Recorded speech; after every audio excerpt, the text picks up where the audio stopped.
Somebody mentioned the lack of communication in protection schemes. What does that mean, and what's not there yet? I think it's across the board. It means that, it's not getting from center or me to center to out, to guard, to tackle, to back, tight into the wide receivers. And so we got to continue to work at that, continue to improve on communication, improve on. There's lots of tips that can come that help with pass protection as well, and being dialed into the reminders and the tips that we have kind of week in and week out.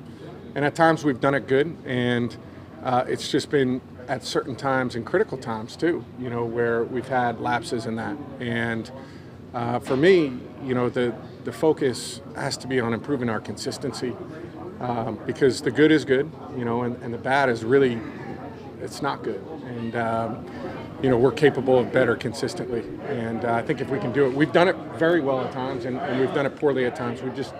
We need to be more consistent with it. I know you don't care about numbers a lot, but I know you do care about ball security. And I don't know if I ever see you put the ball on the ground this much. And are they just isolated situations, or what do you think? Can you make anything of it? Yeah, I mean, I've typically been pretty good, pretty good with this. And so it's an outlier. At least I view it that way. But again, they're it's small details that add up to bigger things. And it's a collection of myself, number one, even when you're outside the pocket or whatever, you've got to be more secure with the football, and I can do that and protect it better when things go bad. But at the same time, there's trickle down effects of lack of detail, and you can see how in certain spots, one mistake in one spot affects another, and it's a cause and effect. And so I've got to do my part regardless, even when there are lapses in what we're doing of making sure that we're not turning it over. I can do a better job with that. And then there's also the other end, which is persevering and pushing through a lot of that. And in key moments, I think 2 of the 3 games, fourth quarter, you've had to make big throws and have big moments. Just what kind of mentality does that take, to be able to have that composure? I think, I've always just felt like you just keep competing. There's always time left. There's always, as long as there's time on the clock, as long as we have an opportunity, we're going to find a way. And we got a good group of guys, that have that type of mindset, that regardless of how things shake out, you're going to continue to compete. And you got to do it in this league. I mean, it's going to be hard.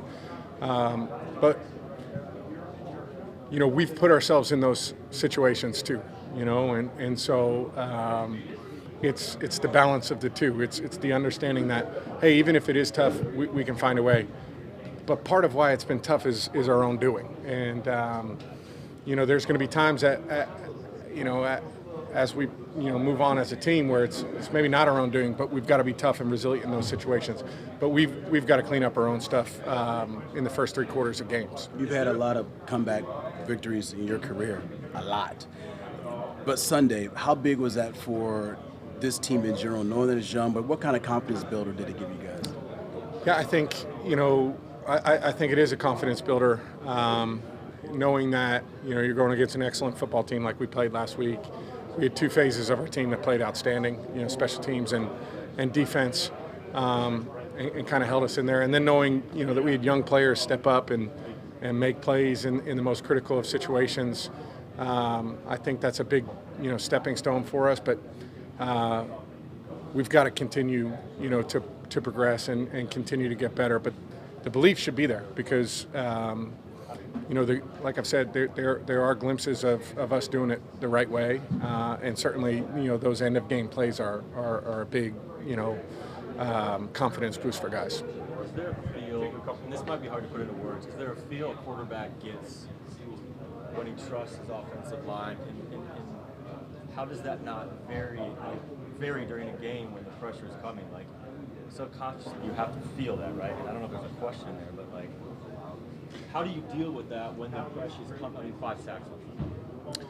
Yeah, I think it comes with the mindset of, you have to have a belief that in the next play, guys are going to execute assignments, and that we're going to, and they did. Yeah, and that's what I'm saying, is that you have to have this mindset that regardless of how it's shaken out up until this point, there's a belief that the next play is going to be done correctly. I think I've gotten better at that, to be honest with you, throughout my career, of saying where, probably affected me more as a younger player than it does as an older player. So I think that's a positive of experience. But you got to keep hanging in there. You got to believe that this next play we're going to execute, we're going to get it right, and it's a mindset. It really is. I don't know how else to describe it. Is there a feel a quarterback gets when his offensive line, like three games in, there's new guys, right? I mean, I'm sure in Atlanta you kind of feel with certain guys that you've been playing with forever. It's kind of like a receiver quarterback sometimes.